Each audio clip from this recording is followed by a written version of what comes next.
welcome to a new video on cardiac action potential, or the electrical activities going on inside of heart muscle tissues. And in this video, we're going to focus primarily on the cells that produce the forces of the heart, the contractile cells. So as we get started, it's very helpful for us to break the different tissues down into two types of tissues. What we refer to as conducting cells, which are things like your SA node, your AV node, things like that. These only take and move electrical impulses through them. They do not pump. Then there's the contracting cells, and the contracting cells do what their name implies. They contract. They form the forces of the heartbeat.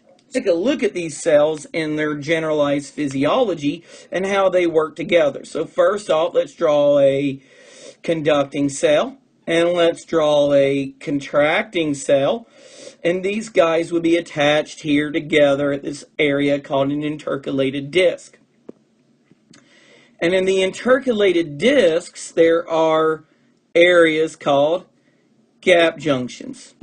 And what happens, now if we were to look at the electrical impulse of a conducting cell, we would see it more like what we're used to seeing in neurons and muscle. If we were to look at a contracting cell, we would expect to see something more like that. So what happens is when these increase in sodium ions results in an increase in positivity called depolarization, these sodium ions travel into the contracting tissue, right, through the gap junctions, increasing their sodium, increasing their positivity to make the contracting cells contract. So that's how this is set off. So what we're basically going to do is we're going to take each cell step by step, and we are going to produce a drawing of first 4 drawings of the cell undergoing various changes of electrical activities and gates opening and closing. And then we're going to take a look at a graph of those events. So let's get to our gap junction here so we know where that is, and let's draw in some fluids. We have an ICF and we have an ECF. And these two fluids are separated by the cell membrane of the muscle cell.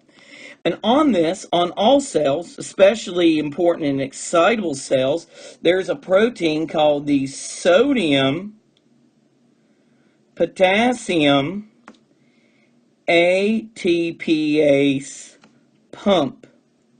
And what the sodium potassium ATPase pump does is when ATP binds to it, it brings in 2 potassium cations to the ICF and kicks out 3 sodium cations to the ECF. So this ICF here is slightly negative, and the ECF is slightly positive.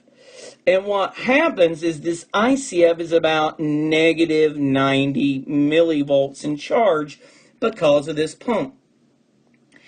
And because this has a very high amount of sodium outside and not very much sodium inside, we have a different in chemical potential, right?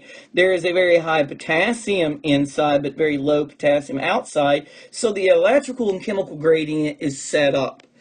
And because the charges are different, we refer to this cell as being polarized. And when this is occurring, this heart muscle cell is not doing anything. It's resting. It's not forming a contraction whatsoever. And we would just say that this is phase 1. Some books will call this phase 0. You may even hear me call this phase 0 in my lectures sometimes, as I'm used to saying it that way. But currently, this is the way the book says it, so I just don't want to confound it for students who aren't in my lectures. So it doesn't really matter the number. I'm never going to ask you like that. So let's take a look at the next thing. So next on our list, what we got to do is see how we're going to get this guy more excited and more positive. Our fluids inside our ICF, right? Our ICF, it was slightly negative. The ECF was slightly positive. And we said this cell is polarized because there's an opposite charge on both sides of the membrane. Now, we also mentioned that a conducting cell next door, but over here it could be a conducting cell, or it could be a contracting cell. It doesn't matter, but this cell over here had gotten stimulated due to an increase in sodium levels. Now, this increase in sodium will diffuse into the cell, into the ICF, and it will become gradually more positive. Now, remember, it was at negative 90 millivolts. And when the sodium comes in, it's going to start moving towards negative 75 millivolts. And that is a very important number, because if we were to take a look at some of these numbers and values and what they mean, we might have a protein here who opens up at a very specific charge, such as negative 75 millivolts, and it's going to allow sodium to rush in. And these are called fast sodium channels. They're fast. They open up very quickly, fast voltage-gated sodium channels. So when this threshold of negative 75 is reached, these open up, and the positivity shoots up to more like positive 30 millivolts. And the cell now being positive, we say it is depolarized. So you will see it's sodium coming in from the neighboring cell through a gap junction that begins to depolarize a resting, polarized, contracting cell to negative 75 threshold, and causing it to depolarize to its highest particular level. Now, what also begins to happen in the next phase, so this was, we saw phase 1. Let's label phase 2. Now let's look at phase 3. And with phase 3, what you're going to notice is also very interesting is we have our ICF, we have our ECF. Now, the positivity is stopped. It was at that positive 30 millivolts. It got that positive, and that's pretty positive. But what begins to happen is the sodium-potassium pump kicks back in, and it starts removing those 3 sodiums out and the 2 potassiums back in. Well, this guy is getting more negative, and we don't want this. It's not, we need it to stay positive for a longer period of time. So to do this, what the cell will do to counteract that is it will bring in and open up these voltage-gated calcium channels. They're fairly slow channels, and calcium ions will come in, Ca2 plus, 2 extra protons on this cation, and it's going to basically delay repolarization, but also this calcium here can be used in heart muscle contraction to expose G-actin's active sites by binding in the thin filaments on the actin proteins in the heart tissues. So what we'll begin to see is that will keep it more positive for a little bit longer, a little bit more positive for a little bit longer. So this delays repolarization and also helps us to do something called use that calcium for contraction. We refer to this as a plateau because this calcium going in and the sodium going out is kind of like treading water. Now, then what we're going to see is the last particular phase of the cardiac action potential. And this is basically what we've been trying to delay, was the repolarization. Now, the repolarization is, what is occurring here is, your calcium channels, they close down. So let me just take my calcium channels and let's close them down. Our calcium channels, they close, right? They're closed down. No more calcium is coming in. Now what we need to see is something else very unique is, and I'm going to put them here. It doesn't really matter where I draw it. It's just I'm going to draw a potassium channel here, and the potassium is going to leave, potassium cations leaving, following the gradient set by the sodium-potassium pump. So when the potassium cations leave, your ICF right, is going to go back to being a little bit more negative, and the ECF is still going to have that positivity to it. So as it goes back, it was polarized, right? Then we said it became depolarized, and now it's going to become repolarized, back to being negative.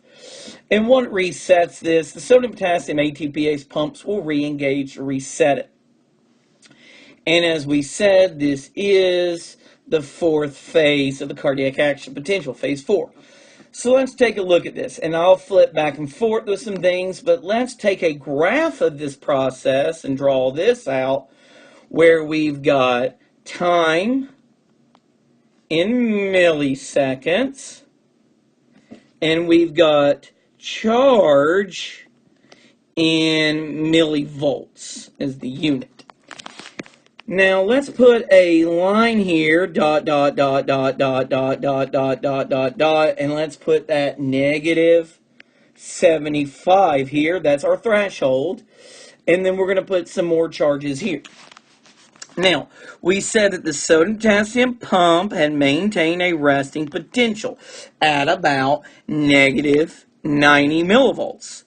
And then we showed how some sodium ions came in through a gap junction and began to depolarize the threshold.